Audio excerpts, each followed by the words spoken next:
Hi, welcome to 180 Days of Lang, the series where I go through everything I do each day as I teach my AP English Language and Composition class. I'm Heather, and I'm really glad you're here.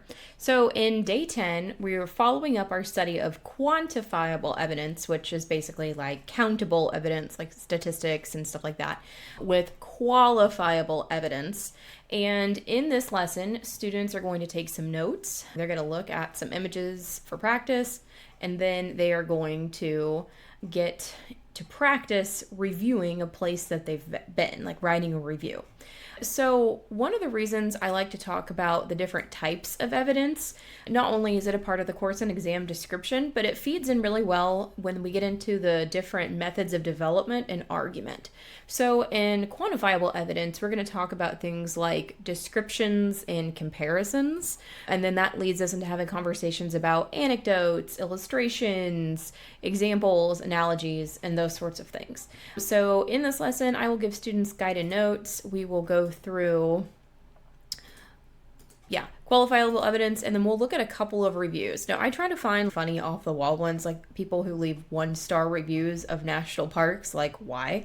But we talk about, okay, in that review, what sort of experience have they had? What do they value?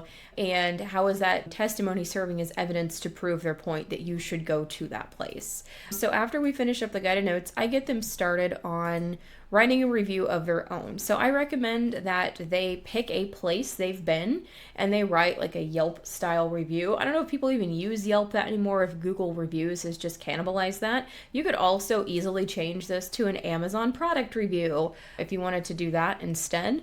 But the point is that they decide how many stars they would rate it, they describe the place, and they make sure they give a lot of personal observation, experience, testimony, something about the quality of that place. And then I have a little space for them to check that they have met the requirements of the assignment, and then I leave feedback for them in this side in the digital version of it. So this is the conclusion of the types of evidence, and then from here, students are going to move into developing their first essay and getting into some of those stages.